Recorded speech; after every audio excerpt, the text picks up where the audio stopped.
ओम नमो भगवते वासुदेवाय नमः। अतः श्री बृहस्पतिवार व्रत कथा।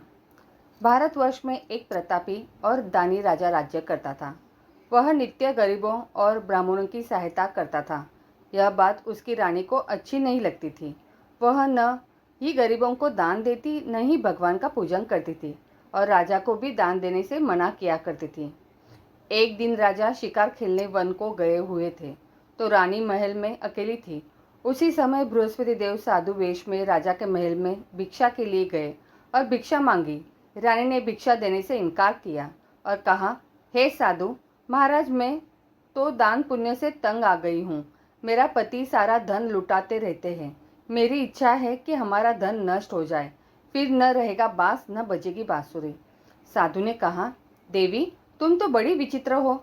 धन संतान तो सभी चाहते हैं, पुत्र और लक्ष्मी तो पापी के घर भी होने चाहिए। यदि तुम्हारे पास अधिक धन है तो भूखों को भोजन दो, प्यासों के लिए प्याऊ बनवाओ, मुसाफिरों के लिए धर्मशालाएं खुलवाओ, जो निर्धन अपनी कुंवारी कन्याओं का विवाह नहीं कर सकते उनका विवाह करा दो। ऐसे और कई काम हैं जिनके करने से तुम्हारा यश लोक परलोक में फैलेगा। परंतु रानी पर उपदेश का कोई प्रभाव न पड़ा। वह बोली, महाराज आप मुझे कुछ न समझाइए। मैं ऐसा धन नहीं चाहती जो हर जगह बांटती फिरूं। साधु ने उत्तर दिया, यदि तुम्हारी ऐसी इच्छा है तो तथास्तु। तुम ऐसा करना कि बृहस्पतिवार को घर लिपकर पीली मिट्टी से अपना सिर धोकर स्नान करना, भट्टी चढ़ाकर कपड़े धोना। ऐसा करने से आपका सारा धन नष्ट हो जाएगा। इतना कहकर वह साधु महाराज वहां से आलोप हो गए। साधु के अनुसार कई बातों को पूरा करते हुए रानी को केवल 3 दिन बृहस्पतिवार ही बीते थे कि उसकी समस्त धन संपत्ति नष्ट हो गई। भोजन के लिए राजा का परिवार तरसने लगा। तब एक दिन राजा ने रानी से बोला कि हे रानी, तुम यही रहो, मैं दूसरे देश को जाता हूँ, क्योंकि यहाँ पर सभी लोग मुझे जानते हैं, इसलिए मैं कोई छोटा कार्य नहीं कर सकता। ऐसा कहकर राजा परदेश चला गया। वहाँ वह जंगल से लकड़ी काट कर लाता और शहर में बेचता। इस तरह वह अपना जीवन व्यतीत करने लगा। इधर राजा के परदेश जाते ही रानी और दासी दुखी रहने लगी। एक बार जब रानी और दासी को 7 दिन तक बिना भोजन के रहना पड़ा, तो रानी ने अपने दासी से कहा, हे दासी, पास ही के नगर में मेरी बहन रहती है। वह बड़ी धनवान है, तो उसके पास जा और कुछ ले आ, ताकि थोड़ी बहुत गुजर बसर हो जाए। दासी रानी की बहन के पास गई। उस दिन गुरुवार था और रानी की बहन उस समय बृहस्पतिवार व्रत की कथा सुन रही थी। दासी ने रानी की बहन को अपनी रानी का संदेश दिया, लेकिन रानी की बड़ी बहन ने कोई उत्तर नहीं दिया। जब दासी को रानी की बहन से कोई उत्तर नहीं मिला तो वह बहुत दुखी हुई और उसे क्रोध भी आया। दासी ने वापस आकर रानी को सारी बात बता दी। सुनकर रानी ने अपने भाग्य को कोसा। उधर रानी की बहन ने सोचा कि मेरी बहन की दासी आई थी, परंतु मैं उससे नहीं बोली, इससे वह बहुत दुखी हुई होगी। कथा सुनकर और पूजन समाप्त करके वह अपनी बहन के घर आई और कहने लगी, हे बहन, मैं बृहस्पतिवार का व्रत कर रही थी। तुम्हारी दासी मेरे घर आई थी, परंतु जब तक कथा होती है तब तक न तो उठते हैं और न ही बोलते हैं, इसलिए मैं नहीं बोली। कहो दासी क्यों गई थी? रानी बोली, बहन तुमसे क्या छिपाऊं, हमारे घर में खाने तक को अनाज नहीं था। ऐसा कहते कहते रानी की आंखें भर आई। उसने दासी समेत पिछले 7 दिनों से भूखे रहने तक की बात अपनी बहन को विस्तार पूर्वक सुना दी। रानी की बहन बोली, देखो बहन, भगवान बृहस्पति देव सबकी मनोकामना को पूर्ण करते हैं। देखो शायद तुम्हारे घर में अनाज रखा हो। पहले तो रानी को विश्वास नहीं हुआ, पर बहन के आग्रह करने पर उसने अपनी दासी को अंदर भेजा, तो उसे सचमुच अनाज से भरा एक घड़ा मिल गया। यह देखकर दासी को बड़ी हैरानी हुई। दासी रानी से कहने लगी, हे रानी, जब हमको भोजन नहीं मिलता तो हम व्रत ही तो करते हैं, इसलिए क्यों न इनसे व्रत और कथा की विधि पूछ ली जाए, ताकि हम भी व्रत कर सकें। तब रानी ने अपनी बहन से बृहस्पतिवार व्रत के बारे में पूछा। उसकी बहन ने बताया, बृहस्पतिवार के व्रत में चने की दाल और मुनक्का से विष्णु भगवान का केले की जड़ में पूजन करें तथा दीपक जलाएं। व्रत कथा सुने और पीला भोजन ही करें। इससे बृहस्पति देव प्रसन्न होते हैं। व्रत और पूजन विधि बताकर रानी की बहन अपने घर को लौट गई। 7 दिन के बाद जब गुरुवार आया तो रानी और दासी ने व्रत रखा। गुड़ासल से जाकर चना और गुड़ लेकर आई। फिर उससे केले की जड़ तथा विष्णु भगवान का पूजन किया। अब पीला भोजन कहाँ से आए, इस बात को लेकर दोनों बहुत दुखी थे। क्योंकि उन्होंने व्रत रखा था, इसलिए बृहस्पति देव उनसे न प्रसन्न थे। इसलिए वे एक साधारण व्यक्ति का रूप धारण कर 2 थालों में सुंदर पीला भोजन दासी को दे गए। भोजन पाकर दासी प्रसन्न हुई और फिर रानी के साथ मिलकर भोजन ग्रहण किया। उसके बाद वे सभी गुरुवार को व्रत और पूजन करने लगी। बृहस्पति भगवान की कृपा से उनके पास फिर से धन संपत्ति आ गई, परंतु रानी फिर से पहले की तरह आलस्य करने लगी। तब दासी बोली, देखो रानी, तुम पहले भी इस प्रकार आलस्य करती थी।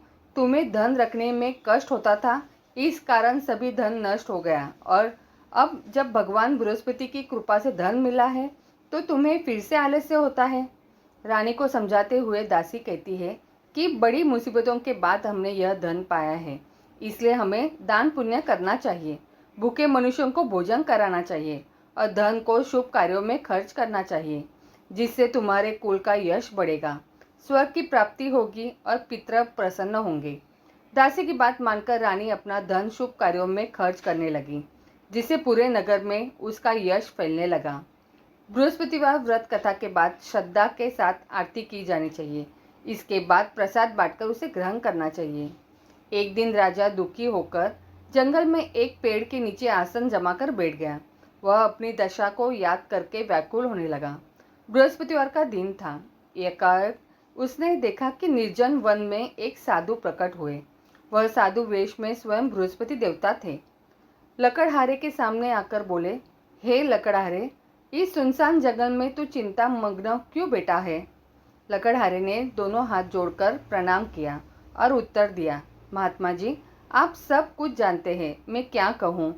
यह कहकर रोने लगा और साधु को अपनी आत्मकथा सुनाई।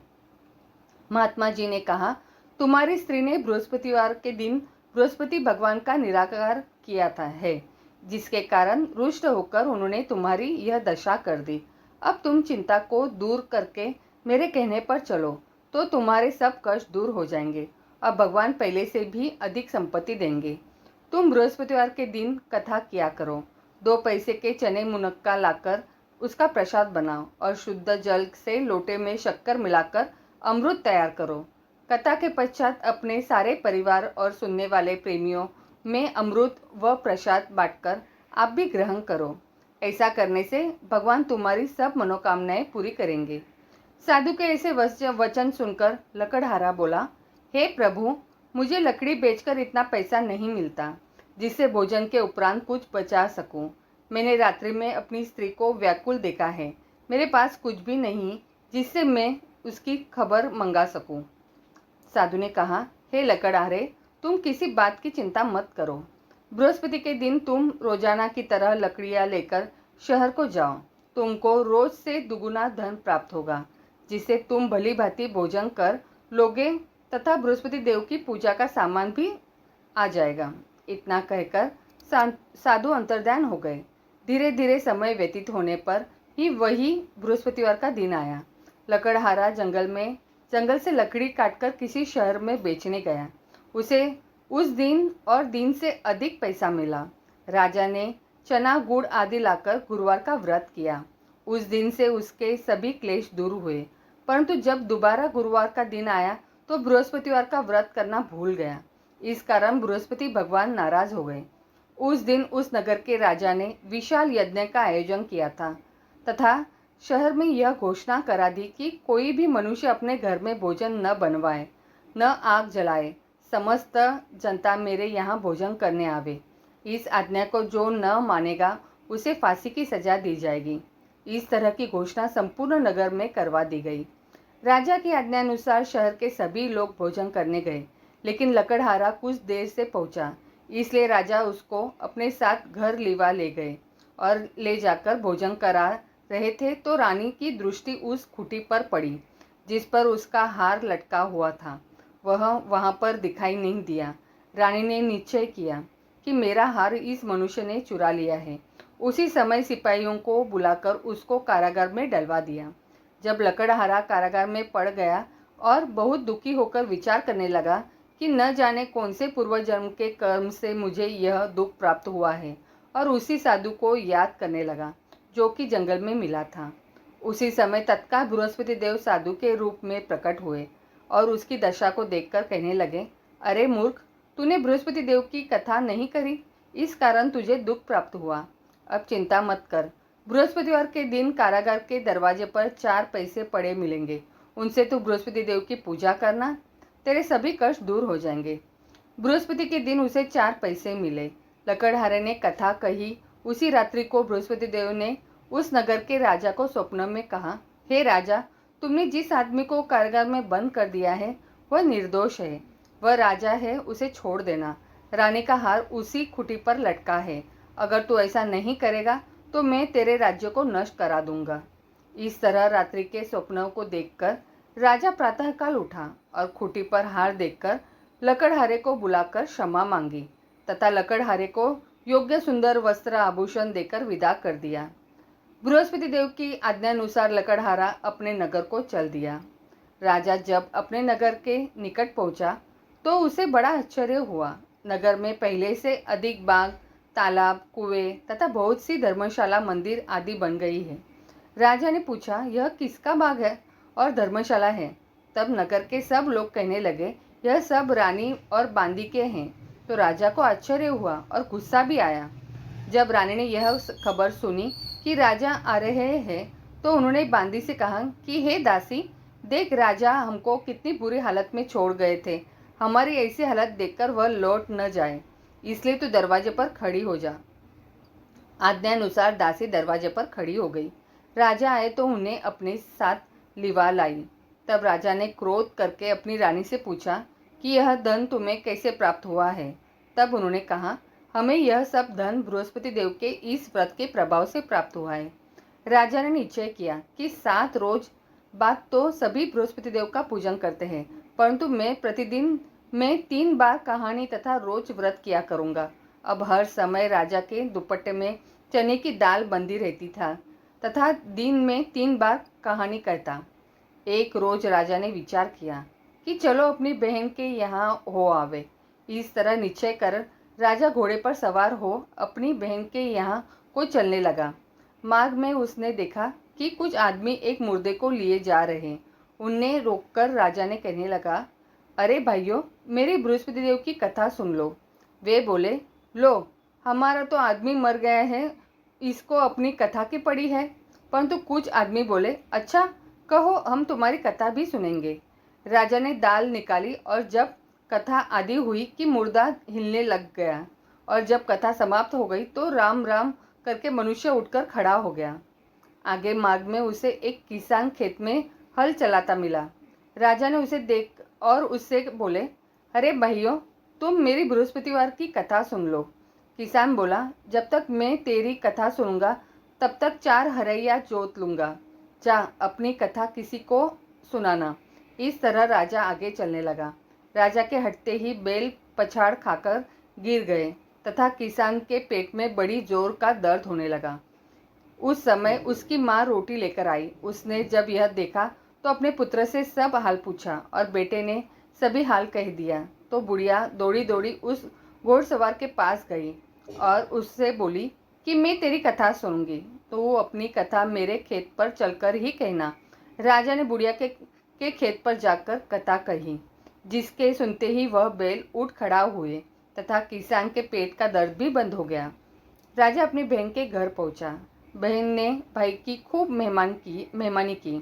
दूसरे रोज प्रातःकाल राजा जगा तो वह देखने लगा कि सब लोग भोजन कर रहे हैं। राजा ने अपनी बहन से कहा, ऐसा कोई मनुष्य है जिसने भोजन नहीं किया हो? मेरी बृहस्पतिवार की कथा सुन ले। बहन बोली, हे भैया, यह देश ऐसा है कि पहले यहाँ लोग भोजन करते हैं, बाद में अन्य काम करते हैं। अगर कोई पड़ोस में हो तो देख आऊँ। वह ऐसा कर कर देखने चली गई, परंतु उसे कोई ऐसा व्यक्ति नहीं मिला जिसने भोजन न किया हो।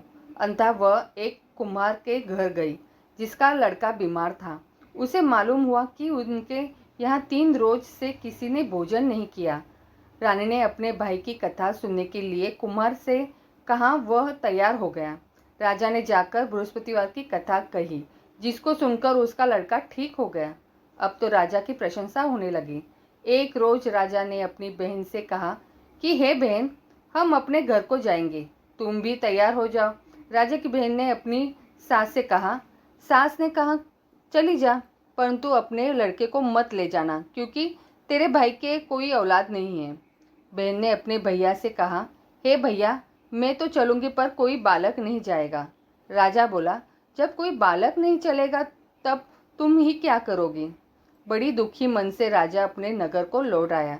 राजा ने अपनी रानी से कहा, हम निर्वंशी हैं, हमारा मुंह देखने का धर्म नहीं है और कुछ भोजन आदि नहीं किया। रानी बोली, हे प्रभु, बृहस्पति देव ने हमें सब कुछ दिया है, वह हमें औलाद अवश्य देंगे। उसी रात को बृहस्पति देव ने राजा से स्वप्न में कहा, हे राजा, उठ, सभी सोच त्याग दे, तेरी रानी गर्भ से है। राजा की यह बात सुनकर बड़ी खुशी हुई। 9 महीने में उसके गर्भ से एक सुंदर पुत्र पैदा हुआ। तब राजा बोला, हे रानी, स्त्री बिना भोजन के रह सकती है, पर बिना कहे नहीं रह सकती। जब मेरी बहन आवे तुम उसे कुछ कहना मत। रानी से सुनकर हाँ कर दिया। जब राजा की बहन ने यह शुभ समाचार सुना तो वह बहुत खुश हुई तथा बधाई लेकर अपने भाई के यहाँ आई। तभी रानी ने कहा, घोड़ा चढ़कर तो नहीं आई, गधा चढ़ी आई।